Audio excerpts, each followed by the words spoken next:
Trump va a echar a México del Tratado de Libre Comercio de Norteamérica y lo arrojará a los brazos del BRICS. El gobierno mexicano es muy iluso, muy tonto, o ambos, pero la cuestión es que creyeron que los mexicanos le importábamos al gobierno estadounidense y canadiense. Creyeron que eran nuestros amigos, pero con el arribo de Trump a la Casa Blanca se han caído las caretas y han mostrado sus verdaderos sentimientos hacia México.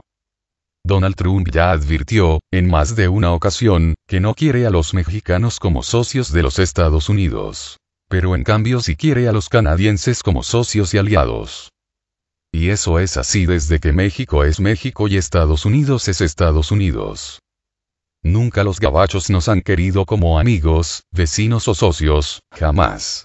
Siempre nos han visto como seres inferiores, como seres a los que se les puede despojar, humillar y explotar. El mexicano y el estadounidense son diferentes desde su misma concepción, pues mientras aquí gobernaron los españoles, y además hubo una mezcla de razas indígenas, europeas, asiáticas y españolas, allá básicamente hubo un exterminio de los habitantes autóctonos de esa región, y los que se pudieron salvar fueron confinados a reservas o, en otras palabras, a guetos. También nos diferencia la religión, pues mientras aquí el catolicismo romano fue impuesto como única religión durante la colonia, allá básicamente dominó el protestantismo desde sus inicios, aunque siempre hubo una cierta tolerancia a la diversidad religiosa, la que aquí se combatió ferozmente desde la colonia. Esa diferencia de religión es fundamental para entender el desarrollo de ambos países. También allá básicamente dominó la raza anglosajona con adición de algunas otras razas europeas. Aquí básicamente fue la española y la indígena, lo que también explica la diferencia de mentalidad, de ideología, entre ambas sociedades. Pero eso también explica por qué los gringos no quieren a los mexicanos y básicamente nos ven como mano de obra barata a la que hay que explotar. Y también eso explica por qué los estadounidenses sí quieren a los canadienses, o al menos los toleran y los ven como socios, mientras con los mexicanos es todo lo contrario. La afinidad ideológica entre estadounidenses y canadienses es obvia, mientras que las diferencias con los mexicanos son notables. Son dos diferentes maneras de pensar, de ver el mundo. Y eso se comenzó a gestar desde la misma invasión europea de América, pues eran dos imperios que trataban de ocupar todo el mundo, en este caso América, y que luchaban entre sí por los nuevos territorios, vastos territorios, que querrían ocupar y explotar. Así, en el norte de América quedaron los ingleses y franceses, entre otros grupos europeos. Y en el sur quedaron españoles y portugueses. Españoles y portugueses eran afines culturalmente, mientras que ingleses, franceses y holandeses eran más afines entre ellos. Así, la cultura, la ideología, la idiosincrasia, que se forjó en ambos hemisferios quedó muy marcada y diferenciada. Mientras en Norteamérica prevalecía un espíritu emprendedor e imperialista, en el sur prevaleció un espíritu más bien conformista, y en algunos casos derrotista, porque en Norteamérica básicamente eran europeos con una minoría africana e indígena esclavizada, mientras en Sudamérica era una mezcla de razas entre indígenas derrotados y sometidos que se les mantenía en la ignorancia, con españoles y portugueses, y con alguna que otra adición de razas africanas y asiáticas. Eso moldeó la psique de ambas regiones. Pero como vuelvo a repetir, quizá el factor decisivo que moldeó la forma de pensar de ambos fue la religión. Y también fue la diferencia más marcada. La religión católica hacía oda a la pobreza, tanto material como espiritual. La jerarquía católica predicaba la humildad mientras ellos nadaban en opulencia. Le decían a la gente que Dios amaba a la gente humilde, pobre, para ellos quedarse con toda la riqueza del pueblo. Eso influyó de forma definitiva en la forma de pensar del mexicano y, en general, del latinoamericano. También otra cosa que nos trajo el hecho de que fueran los españoles los que gobernaran por muchos siglos en estas tierras fue la indisciplina, el egoísmo, el conformismo, pues Dios no quería gente rica, sino pobre. Gente sumisa que se dejara manipular por la jerarquía eclesiástica. Pero las disputas entre el imperio español y portugués contra los ingleses se verían reflejadas en los países que surgieron de esos imperios. Así, México desde un principio se vio hostigado por los estadounidenses, pues ellos querían nuestras tierras, tierras que por otro lado México no supo aprovechar ni explotar. Las descuidó y casi las abandonó. Nunca, o casi nunca, se desarrolló un plan serio para poblar esos territorios y para impulsar su desarrollo. Pero eso era lo normal en el México postcolonial, pues aquí reinaban las rencillas, los egoísmos, las disputas entre mexicanos, pues cada quien quería jalar para su lado y nunca hubo unidad, cosa de la que se aprovecharon los estadounidenses para arrebatarnos nuestro territorio. Además, México cometió el error de permitir la inmigración anglosajona a Texas, Nuevo México, Arizona, California, etc. Y no solo la permitió, sino que la fomentó en un afán por poblar esas tierras y explotarlas, solo que no consideró que los anglosajones no querrían pertenecer a México, ni simpatizaban con los mexicanos y que buscarían la separación, pues pensaban de manera diferente que los mexicanos y, además, no nos querrían, a excepción de los irlandeses. Irlandeses que lucharon por México, por pertenecer a México, pues nos unía la religión y la animadversión a los ingleses estadounidenses. Pero volviendo a los tiempos actuales. Trump ya lo volvió a repetir. Él no quiere a los mexicanos como socios y prefiere pactar un tratado bilateral de libre comercio con Canadá pero sin México, pero nuestro gobierno sigue ahí de necio queriendo que los Estados Unidos nos traten de iguales, de amigos, cuando el Trumpas ya se los ha repetido en más de una ocasión. No nos quiere. Aunque los gobiernos anteriores estadounidenses no es que nos quisieran, ellos solo nos veían como suministradores de mano de obra barata y de materias primas. También les interesaba mantener a México dentro del área de influencia de Washington, pues no deseaban un posible rival en el sur. Pero principalmente lo que no deseaban era la posible instalación aquí de alguna potencia extranjera, como Rusia o China. Y eso de que solo nos veían como fuente de materias primas, mano de obra barata y petróleo, queda completamente comprobado si consideramos la reforma energética impulsada por el gobierno de Peña Nieto y por la entonces secretaria de Estado estadounidense, Hillary Clinton. Por eso el gobierno mexicano quería que Hillary Clinton quedara de presidenta, pues tenían acuerdos con ella para explotar los recursos naturales de México en beneficio de la élite estadounidense y de los políticos corruptos mexicanos. Por eso cuando ganó Trump, acá se rasgaron las vestiduras los gobernantes y las televisoras al servicio de este estado corrupto y apátrida.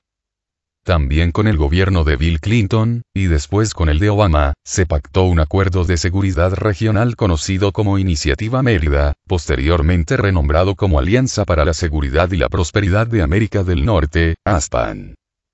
Ese acuerdo de seguridad regional pretendía insertar a México dentro del Plan estadounidense de seguridad nacional y su posterior introducción a la OTAN. Pero el arribo de Trump ha trastocado todos esos planes del establishment estadounidense y de la clase política corrupta y apátrida mexicana. Trump hace lo que hace porque él no es parte del sistema, o al menos no del todo, y él no entiende, o no le hacen saber, los planes de la élite. Por eso él quiere acabar con el TLCAN y con el ASPAN. Pero lo hace más que por otra cosa por sus prejuicios que mantiene contra los mexicanos y por sus promesas de campaña, pues él prometió acabar con el TLCAN, construir un muro fronterizo que pagaran los mexicanos, y por devolverle los trabajos a los estadounidenses. Promesas todas que tienen que ver con México. Él supone que alejar a México fuera del Tratado de Libre Comercio muchas empresas estadounidenses, y algunas extranjeras, que se han establecido en México regresarán a Estados Unidos, pero lo que no entiende es que no es así de sencillo.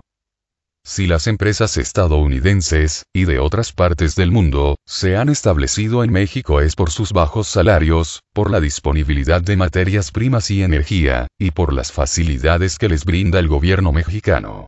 Claro que también es por el TLCAN, pero no solo es por ese factor. Así que, si Trump cumple su palabra y echa a México del Tratado de Libre Comercio, no todas las empresas regresarán a Estados Unidos, es más, muchas emigrarán a México, pues prefieren mantener el comercio con el resto del mundo que solo con Estados Unidos. Prefieren el mercado mundial que solo el estadounidense. Además, si se establecen en Estados Unidos tendrán que pagar mayores impuestos y mayores salarios, muy superiores a los que se pagan en México. Asimismo, los insumos, materias primas y energía serán bastante más caras que en México. Esa es una gran razón para permanecer en este país.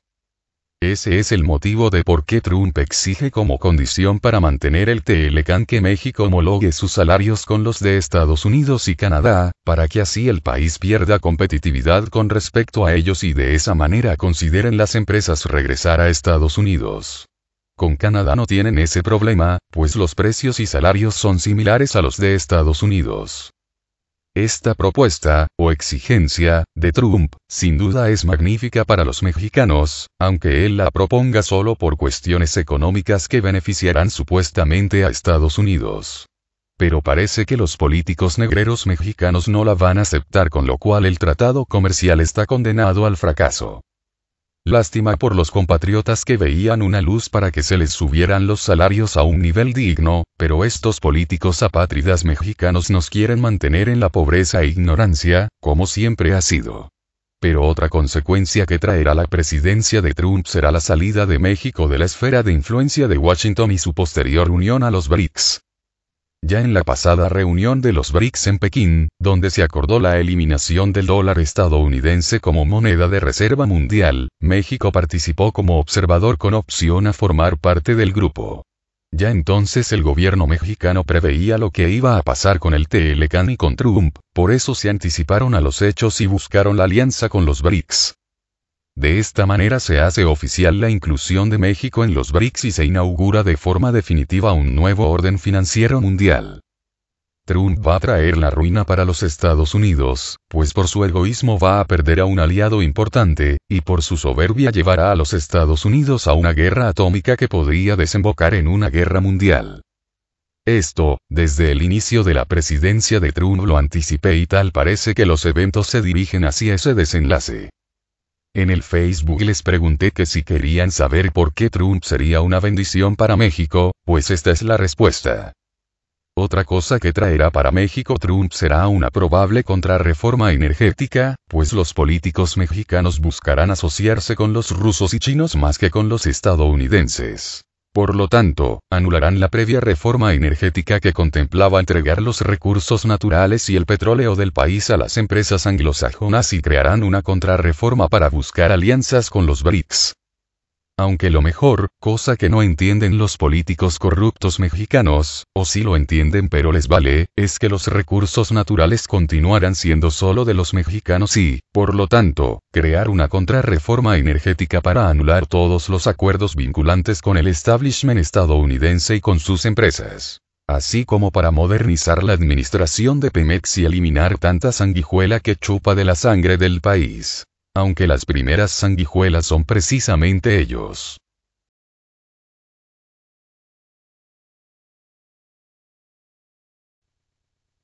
Por el momento Carrier inicia recorte de empleos en Estados Unidos que mudará a México.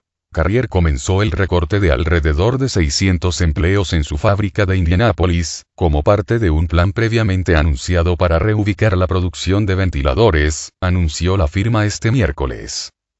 Carrier inició recortes de empleos en la fábrica de Indianápolis que se convirtió en un blanco del presidente Donald Trump durante su campaña por planes de la compañía de trasladar trabajo a México. Alrededor de 300 empleados se irán esta semana como parte de un plan previamente anunciado para reubicar la producción de ventiladores, dijo Carrier en un comunicado este miércoles. Un total de 600 empleos serán eliminados durante los próximos meses, dijo la unidad de United Technologies. Carrier dijo que sigue cumpliendo un compromiso de emplear a cerca de 1.100 personas en la planta de hornos de gas. El fabricante acordó a finales del año pasado detener los planes de mudar trabajos al extranjero después de una tormenta de críticas de Trump. La medida atrajo el interés nacional durante la campaña presidencial después de que un video del anuncio a los empleados grabado por un trabajador con su celular se volvió viral en las redes sociales. Los empleados que perderán sus empleos recibirán un pago único, una indemnización por despido y 6 meses de seguro médico, dijo Carrier. Más de 30 cursarán estudios bajo un programa de la compañía.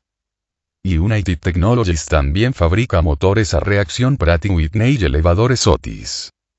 Carrier, empresa dedicada a construir aparatos electrónicos para el hogar como ventiladores, aire acondicionado y equipo de refrigeración, entre otros, anunció el 10 de febrero de 2016 sus planes de mover su planta de Indiana a Nuevo León, en un tiempo estimado de 3 años. Tras esto, durante su campaña, el presidente de Estados Unidos convirtió a Carrier en uno de sus blancos favoritos y amenazó con imponer aranceles de 35% a cada aparato de aire acondicionado que importara desde México. En diciembre del año pasado, Donald Trump logró persuadir a Carrier a mantener cerca de 1.000 empleos en Indiana.